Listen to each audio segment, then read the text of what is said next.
Welcome back, it's me Bruce with another episode of High Voltage, and today I will actually share some replays with you from the last operation. And it is again over, I think, 10 days since the last Taskforce Operation video, and we once again had difficulties because unfortunately one of our mates became inactive due to real life commitments. And so we had to replace him, and we had again a lot of instability, and I will first show you the log lately. As you can see, we failed on Bottleneck there, we failed on Bottleneck there, we failed on Sourcrepes there, then we had 2 successful Sourcrepes operations, then we failed severely on Bottleneck again, we failed severely on Tinderbox, and anyway we had a lot of instability, and now we will finally finish an op again. And yeah, I actually did Atlas, and let's check the boost of Atlas because it was pretty intense. The building health is 204% and the building damage is 73%. 204% means basically 24k boost on the rocket launcher, or twice the amount of the health of the rocket launcher on top of it. And anyway, you all know how to calculate percentages. And now let's jump to the replay. And I actually boosted 3 statues at a time, the 2 magma masterpieces and the gunboat energy masterpiece. Unfortunately I couldn't record it live, but do want to share it with you, so let's check the replay. And yeah, I didn't use any barrages, I didn't use artillery shells, I just landed the troops, the heavies first and the Sukas. And the thing is, here I work with shocks, just shocks, because, you know, barraging or tossing artillery shells, it doesn't make really any sense at all. And the cannons on the right side were a little bit dangerous. That one shock launcher, it wasn't shocked, but one shock launcher is not too bad, I can control that. And now I'm shocking, I think, the boom cannons, yeah. Also that one shock was really close with the rocket launcher, it almost killed my Sukas there. And now I'm actually doing a small mistake. I flared a little bit too early, guys. I should have waited until the flamethrower went down, and maybe, you know, yeah, at least until the flamethrower went down, but I flared anyway.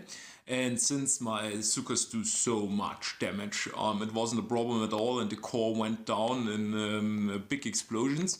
And there we go, Atlas goes down, and it once again shows that on Taskforce Operations, it is in a lot of cases the best idea to not barrage or throw artillery shells, because the boost of the buildings is so high that you won't be able to take down much anyway.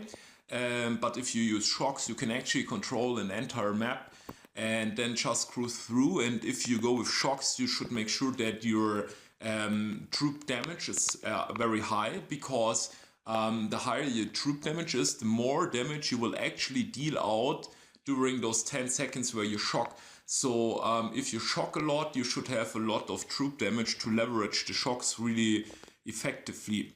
And now I will share one more video with you, one more replay, because it was actually hilarious, and it was a brilliant attack by our Chinese mate Dan. And at that point, shout out to Dan.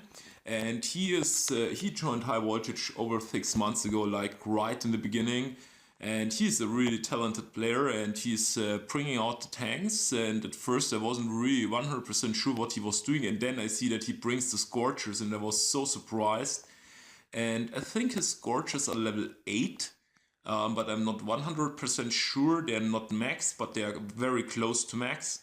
And actually one tank rolled through a boom mine, but it survived, so that's not too bad. Or maybe it's dying now due to the rocket launches. Yes, it's dying, but anyway.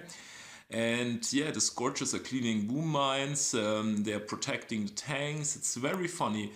Now it's flaring up there. I will speed it up a little bit now, because all the maneuvering here, he's shocking the boom cannon, which is obviously important because he can't afford losing tanks there in the beginning.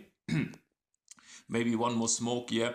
As you can see, the boom cannon almost killed the tank. It didn't kill it, it only hurt it severely, but still, the boom cannons are very dangerous. He's not taking out that thing, and I guess he will very soon flare over there, yeah. And it is so funny, those Scorchers, they amuse me so much. such a weird troop. I don't know. It's just this troop is so funny, and as you can see, the Scorchers are taking all the heat. The tanks don't take any damage at all. There are still 2 Scorchers standing, and the sniper towers are apparently not a big problem for Scorchers at all. And he's getting into very good position, and only a sniper tower on the left is targeting a few tanks. But besides that, the one single Scorcher is taking all the heat from the flamethrower, the heat from the rocket launchers. So that's really insane, and that one single Scorcher really protected this entire bunch of tanks there. And he takes down Conveyor in a really brilliant solo, and so far I've only seen takedowns of Conveyor with Hooka and Hooka. But he did it with Scorchers and tanks, which are apparently called skanks, which is very funny. And yeah, as one of our mates pointed out, it's like in a bad porn movie with skanks and hookers. And yeah, and that brings me, by the way, to the next point. We got that new guy, JD. He's from Ireland. And he's also a high-level player. He's at 1090 VP, and he's maxed out. And I'm really glad he joined us. And yeah, so he will be a great addition to the team. And I hope that we regain our stability as fast as possible. And we will definitely finish the operation today, the Bottleneck operation. There's one map left, and it was really very, very unlucky because I think it is only like 6k on the, yeah, it's like 6.9k on the power core. So that is one single barrage or 2 artillery shells, so you don't even have to deploy your troops. And so it will definitely go down. And we have 217 intel, and the operation is running 3 more hours, so it will be not a problem at all to immediately start Bottleneck or even Tinderbox again. But I think we will do Bottleneck next because we had that instability, and first we need to get back the stability, and then the next step will be to tackle Tinderbox. And by the way, we figured out new ways to take down Tarsier and Duality. They can both be soloed, even in the Tinderbox version, which helps out a lot. And so I'm pretty sure that we will soon take down Tinderbox, and if the intel problem is, fixed, we can even use some sabotages if necessary, so that will help too. And right now we are at rank. We dropped in ranks a little bit, unfortunately. We are at rank, or we dropped out of the top 50, which is really, really unfortunate, guys. As you can see, if you have instability and you play 5 days in a row badly, you immediately drop out of top 50. So it is actually very, very competitive. But our op will end in 3 hours, and we will gain 610 force points. So that will boost us to, I think, 10,000 force points, 10k force points.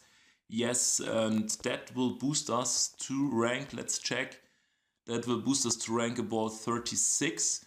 We were rank 34 before, but that shouldn't be a problem because now we're 10 men again and we have stability going on. And so I guess we will very soon progress to the top 30, like maybe rank 25 very soon, we will see. And yeah, stay tuned for more, guys, and I will try to make much more Taskforce Operation videos in the next time. I really hated that I had to wait so long, but there were so many unfortunate circumstances that forced me to wait. And yeah, as you all know, if I got good content for you, I will definitely upload it. And stay tuned and enjoy your evening, your Saturday and your weekend, guys. And yeah, I'll be back with more. Bye.